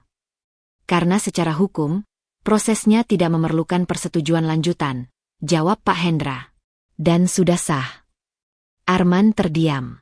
Untuk pertama kalinya, ia tidak punya kalimat balasan yang siap. Kayla? Tanyanya pelan, seperti memastikan sesuatu yang tak ingin ia akui. Ya, jawab Pak Hendra. Satu kata. Cukup. Arman menutup panggilan dengan tangan gemetar. Ia mencium ancaman itu. Jelas, tajam, dan terlambat. Ia mencoba mengakses ulang, menghubungi pihak bank, mencari celah. Namun sistem bekerja seperti seharusnya. Semua yang terjadi legal. Semua yang terjadi rapi. Dan semua itu terjadi di luar kendalinya. Sementara itu, Kayla berada di rumah, melipat pakaian dengan gerakan tenang. Ia memilih barang-barang seperlunya, bukan karena terburu-buru, tapi karena tidak ingin membawa terlalu banyak masa lalu. Bu Ratna masih beristirahat di kamarnya. Kayla masuk pelan, menutup pintu, duduk di sisi ranjang. Ibu, katanya lembut. Aku mungkin akan pergi sebentar. Bu Ratna membuka mata, menatapnya lama. Tidak ada pertanyaan tentang kemana atau mengapa. Hanya satu kalimat yang keluar, suara lemah namun jernih. Jangan lagi mengecilkan dirimu demi siapapun. Kalimat itu menancap lebih dalam dari seluruh dokumen hukum. Kayla menggenggam tangan ibunya, mengangguk. Tidak ada janji berlebihan. Tidak ada drama perpisahan. Dira datang sore itu. Ia tidak terkejut melihat koper kecil di sudut ruangan. Kamu tenang, katanya, hampir tidak percaya. Aku sudah melewati badai terbesarnya, jawab Kayla. Yang ini hanya hujan sisa. Dira menghela napas, lalu memeluknya singkat. Tidak lama, tidak emosional. Seperti dua orang dewasa yang paham bahwa keputusan ini bukan pelarian, melainkan penyelamatan. Menjelang malam, Arman akhirnya pulang. Wajahnya tegang, rahangnya mengeras, matanya mencari-cari. Ia melihat koper itu, lalu menatap Kayla. Apa yang kamu lakukan? Tanyanya, suaranya pecah antara marah dan panik. Kayla menatapnya balik. Tidak ada kebencian di sana. Tidak juga kemenangan. Menutup sesuatu yang seharusnya sudah lama selesai. Katanya. Kamu tidak bisa begitu saja. Arman mulai. Aku bisa. Potong Kayla. Tenang. Dan sudah. Keheningan jatuh di antara mereka. Berat dan tak terelakkan. Arman membuka mulut. Menutupnya lagi. Untuk pertama kalinya, kata-kata tidak datang dengan mudah. Malam itu, Kayla tidak menoleh lagi saat menarik koper ke pintu. Ia berhenti sejenak, bukan untuk ragu, tapi untuk memastikan satu hal dalam dirinya tetap utuh. Tangannya di gagang pintu terasa mantap. Kepergiannya sudah siap, tanpa emosi berlebihan, tanpa teriakan. Namun di dadanya, ada tekanan baru yang muncul, bukan takut kehilangan, melainkan kesiapan menghadapi apapun yang akan datang setelah pintu itu tertutup. Pintu itu memang tertutup, tetapi belum terkunci sepenuhnya. Kayla masih berada di rumah, bukan karena ragu, melainkan karena ia tahu konfrontasi ini tidak bisa dihindari. Tekanan baru yang ia rasakan semalam kini mengambil bentuknya. Arman tidak akan membiarkannya pergi tanpa meluapkan rasa kepemilikan yang selama ini ia anggap wajar. Arman berdiri di ruang tengah dengan ponsel di tangan, jasnya masih menempel di tubuh, seperti zirah yang gagal melindunginya. Wajahnya tegang, mata merah oleh kurang tidur dan amarah yang tidak menemukan jalan keluar. Saat Kayla melangkah turun dari tangga, ia langsung berbalik. Kamu pikir kamu pintar? Suara Arman pecah, tidak keras, tapi penuh tuduhan. Kamu memanfaatkan celah hukum untuk merampokku. Kayla berhenti di anak tangga terakhir. Ia tidak duduk, tidak pula mendekat. Jarak itu disengaja. Aku tidak merampok, katanya tenang. Aku menggunakan hak. Hak. Arman tertawa pendek, getir. Semua yang kamu sentuh berasal dariku. Perusahaan itu milikku. Uang itu hasil kerjaku. Kayla menghela napas pelan. Di dalam dirinya, ada dorongan lama untuk menjelaskan, untuk membuktikan bahwa ia pantas. Dorongan itu kini ia kenali, dan ia biarkan lewat tanpa diikuti. Itu sebabnya aku hanya membuka sebagian kebenaran, katanya. Karena kalau semuanya kubuka sekarang, kamu tidak akan mendengar. Arman melangkah maju satu langkah. Kebenaran versi kamu. Versi hukum, jawab Kayla. Versi dokumen. Versi yang selama ini kamu anggap formalitas. Nama itu kembali, formalitas. Kayla melihat perubahan kecil di wajah Arman, retakan singkat yang segera ditutup ego. Kamu melakukan ini karena cemburu, kata Arman cepat, seolah menemukan pijakan. Karena kamu tidak tahan dengan duniaku. Kayla menggeleng. Aku melakukan ini karena aku tidak pernah diizinkan menjadi bagian dari duniamu. Kata-kata itu jatuh tanpa emosi berlebihan. Justru itulah yang membuatnya tajam. Arman membuka mulut untuk membalas, lalu terhenti. Ia mencari-cari sesuatu, air mata, teriakan, penyesalan, dan tidak menemukannya. Kamu seharusnya bersyukur, Arman melanjutkan, nadanya berubah menjadi menggurui. Aku memberi kamu hidup yang tidak akan kamu dapatkan tanpa aku. Kayla menatapnya lurus. Di dadanya, harga diri berdiri tegak, bukan karena kemenangan, tetapi karena kejelasan. Aku bersyukur, katanya. Tapi syukur tidak berarti menyerahkan diriku untuk diperkecil. Arman mengepalkan tangan. Kamu pikir dengan uang itu kamu bisa berdiri sendiri? Aku sudah berdiri, jawab Kayla. Jauh sebelum ini. Keheningan menyelimuti ruang tengah. Bu Ratna tidak muncul. Dira tidak ada. Konfrontasi ini milik mereka berdua. Dan Kayla tahu setiap kata yang ia pilih akan menentukan arah berikutnya. Ia tidak membuka semua bukti. Tidak menyebut nama Maya. Tidak memaparkan rincian manipulasi keuangan. Itu bukan karena takut, melainkan karena strategi. Dan karena ia tidak ingin konfrontasi ini berubah menjadi arena saling melukai. Arman mengusap wajahnya kasar. Kamu menghancurkanku, katanya pelan, hampir seperti keluhan. Kayla merasakan tarikan kecil di dadanya, sisa empati yang masih manusiawi.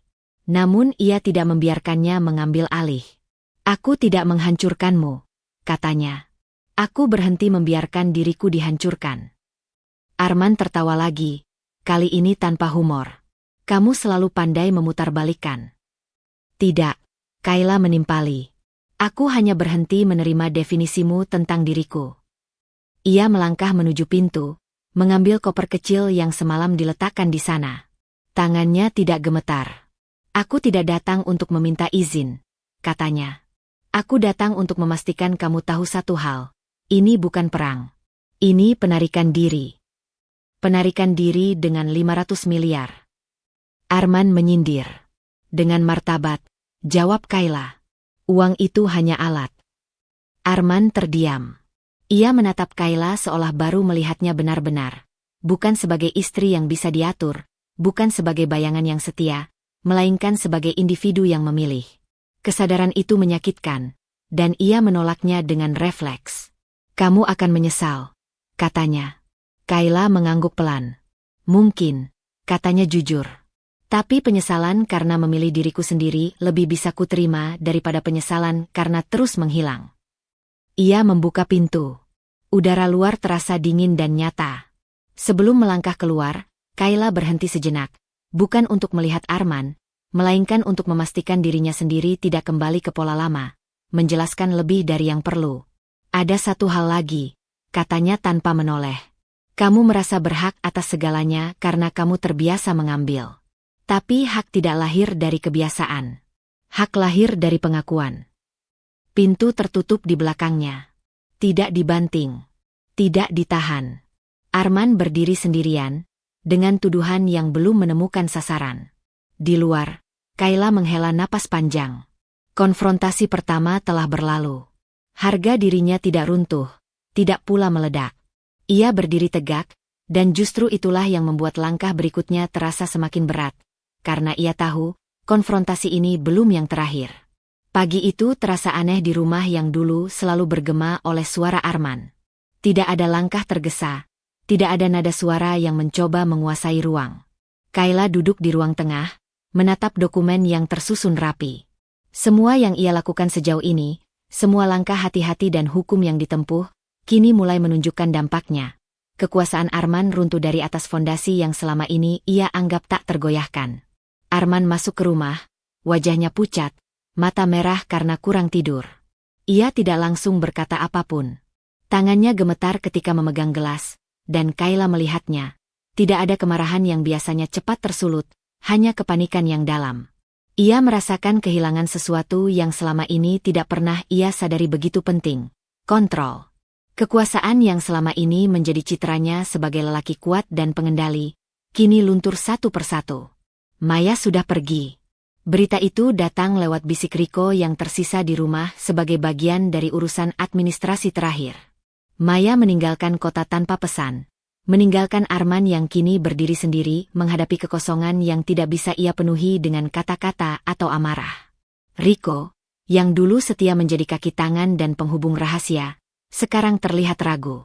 Ia menatap Kayla dengan campuran takut dan kepanikan. Kesetiaan yang ia bangun bertahun-tahun kini bergeser, dan Riko memilih menyelamatkan diri. Kayla, suara Riko terdengar nyaris gemetar. Aku harus keluar dulu. Situasi ini, aku tidak. Ia berhenti, menelan kata-kata. Kayla mengangguk pelan. Ia tidak menahan atau menegur. Tidak ada dendam di matanya, hanya pengamatan yang dingin. Lakukan apa yang harus kamu lakukan, katanya. Nada suaranya rendah, namun penuh kendali. Tidak ada pertanyaan lebih lanjut. Tidak ada drama yang tidak perlu. Ia tahu pergeseran ini bukan tentang mereka, tapi tentang keadilan yang tertunda. Arman akhirnya memecahkan keheningan dengan suara serak, hampir memohon. Kenapa kamu lakukan semua ini? Semua yang kuberikan, semua yang kubangun. Kalimatnya tercekat, seperti rantai yang putus di tengah jalan. Ia menatap Kayla seolah mencari alasan, menunggu pengakuan, mencari kesempatan untuk membalik keadaan. Kayla berdiri perlahan. Jarak yang ia jaga sejak konfrontasi pertama kini menjadi pagar simbolis. Ia menatap Arman dengan ketenangan yang menakutkan, ketenangan yang lahir dari kepastian hakikatnya sendiri. Semua yang kamu anggap berhak, ternyata bukan milikmu, katanya perlahan, kata demi kata. Dan semua yang aku lakukan bukan karena membenci, tapi karena aku belajar bahwa martabat tak bisa dibeli. Kalimat itu jatuh di ruang yang hening, berat dan final. Arman mematung. Tangannya yang semula gemetar kini jatuh di sisi tubuhnya. Ia menyadari tidak ada argumen, tidak ada ancaman hukum, dan tidak ada manipulasi yang bisa memutarbalikkan kata-kata itu. Martabat, sesuatu yang selama ini ia abaikan, kini menuntut pengakuan, dan ia kalah. Bu Ratna, yang selama ini menjadi saksi diam, duduk di sofa. Matanya berkaca-kaca, tetapi senyumnya samar. Ia tidak berkata apapun. Kehadiran Kayla yang tegak dan tegas di depan rumah itu menjadi jawaban bagi semua pertanyaan yang selama ini terpendam di hatinya. Riko sudah meninggalkan rumah. Arman tersisa, menyadari kekosongan, baik materi maupun simbolik. Ia menatap Kayla sekali lagi, dan untuk pertama kalinya, ia merasa ketidakberdayaan itu lebih pahit daripada semua yang pernah ia alami. Kayla tidak membalas tatapannya. Ia memutar koper. Langkahnya mantap menuju pintu. Di luar, udara sore menyentuh wajahnya, sejuk dan nyata. Tidak ada kebencian, tidak ada amarah. Hanya rasa lega yang sunyi, perasaan yang baru ia kenal. Lepas dari belenggu yang selama ini meremahkannya. Sebelum menutup pintu sepenuhnya, Kayla menoleh sekejap, menatap Arman, dan mengulang satu kalimat yang menutup segalanya. Tidak untuk menantang, tetapi untuk menegaskan batas yang telah ia tetapkan. Martabat tak bisa dibeli. Pintu tertutup perlahan. Langkah Kayla terasa ringan, tetapi di dadanya ada ketegangan baru, bukan dari rasa takut atau bimbang, melainkan dari kesadaran bahwa hidup baru yang ia masuki kini sepenuhnya miliknya, dan setiap keputusan berikutnya adalah tanggung jawab yang ia pilih sendiri. Episode ini berakhir dengan ketegangan yang manis.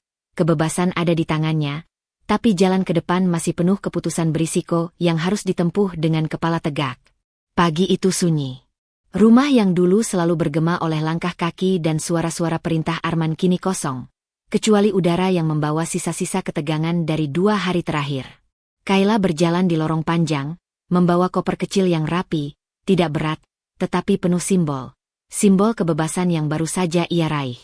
Setiap langkahnya mantap, tanpa terburu-buru, tanpa ragu.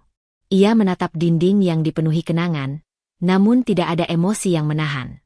Ia sadar, untuk pergi, ia tidak perlu membakar jembatan atau menoreh dendam, karena yang paling berharga tidak bisa dirusak, martabatnya sendiri.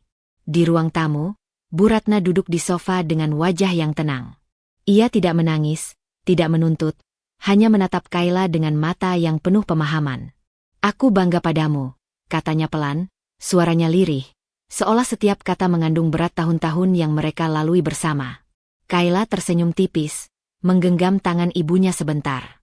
Tidak ada air mata, hanya rasa syukur yang sederhana. Sementara itu, Arman berdiri di jendela ruang kerjanya, menatap kota yang pagi itu bergerak seperti biasa, tetapi hatinya berhenti sejenak. Ia membuka laptopnya dan menatap laporan aset yang kini telah berpindah kendali.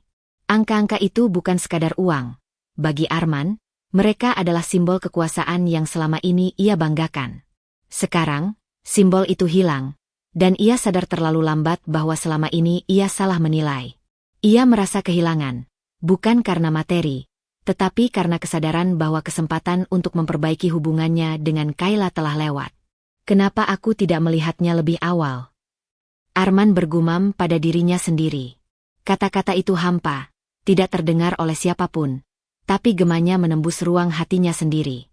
Setiap kata yang tak terucap menempel seperti duri, dan untuk pertama kalinya, ia menyesal tanpa ada kemungkinan memperbaikinya.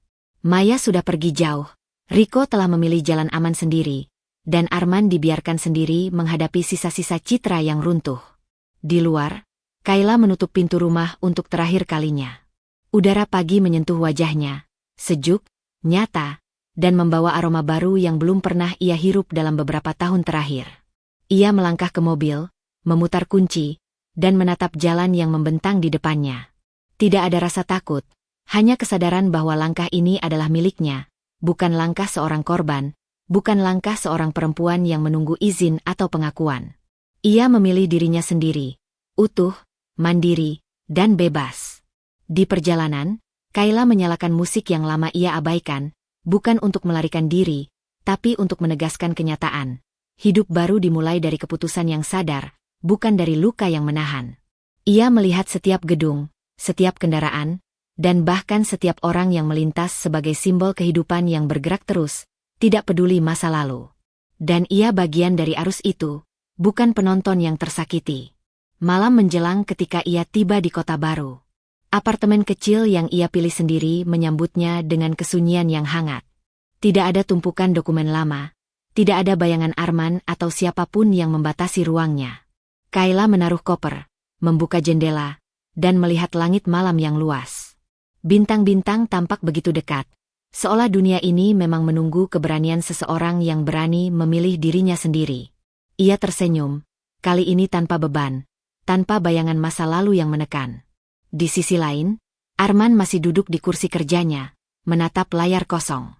Ia menulis pesan panjang di ponsel, namun tidak dikirim. Semua kata-kata itu hanya untuk dirinya sendiri. Penyesalan yang datang terlambat menggantung di dadanya. Ia menyadari, harta dan kekuasaan tidak ada artinya jika ia kehilangan seseorang yang pantas dihargai. Semua ego dan pengakuan sosial yang dulu membentuk dunia kecilnya kini hampa. Ia menundukkan kepala, merasakan dingin yang tak bisa dihangatkan oleh uang, oleh status, atau oleh manipulasi yang selama ini ia gunakan. Di kamar baru Kayla, ia menyalakan lampu meja, membuka laptop, dan mulai menulis rencana hidupnya. Rencana yang bukan lagi tentang membalas, bukan tentang membuktikan, tapi tentang membangun. Membuat dirinya utuh, menemukan jalannya sendiri, dan menjaga martabat yang selama ini terabaikan. Ia menatap layar kosong, lalu tersenyum tipis. tidak ada dendam, tidak ada kebencian. Hanya perasaan damai yang tegas. Ia bebas, dan kebebasan itu ia pilih sendiri. Malam itu, ia menutup jendela, mengambil buku catatan, dan menulis satu kalimat yang akan menjadi prinsip hidupnya ke depan. Aku memilih diriku sendiri, utuh dan bebas, karena hidup ini terlalu singkat untuk diperbudak oleh orang lain. Lampu dipadamkan, suara kota masih terdengar samar, dan Kayla menutup mata untuk pertama kalinya dalam bertahun-tahun dengan lega. Episode terakhir ini berakhir bukan dengan teriakan atau konflik yang belum selesai, tetapi dengan kebebasan yang diraih melalui keberanian, perhitungan, dan kesadaran diri, sebuah penutup yang bermakna bagi perempuan yang akhirnya menemukan dirinya sendiri. Setelah mengikuti perjalanan Kayla, ada satu pesan yang ingin saya bagikan kepada kalian semua. Harga diri dan martabat tidak bisa dibeli, dipinjam, atau dipaksakan. Selalu pilih untuk menjaga diri sendiri, bahkan ketika dunia di sekeliling tampak menekan. Keberanian untuk menetapkan batas dan memilih diri sendiri adalah kekuatan sejati. Terima kasih telah mengikuti kisah ini hingga akhir. Semoga perjalanan Kayla menginspirasi kalian untuk berdiri tegak, menghadapi konflik dengan kepala dingin, dan menemukan keberanian untuk membentuk hidup sesuai pilihan kalian sendiri. Salam hangat dan peluk penuh semangat. Berikut kalimat hoax 3 baris berdasarkan judul cerita. Tak tahan lagi dengan kelakuan suami yang selalu selingkuh dan merendahkan keluargaku. Aku memutuskan mengambil alih aset 500 miliar miliknya. Bukan untuk balas dendam, tapi untuk martabatku. Sekarang, aku pergi tanpa jejak, meninggalkan penyesalan dan membangun hidupku sendiri.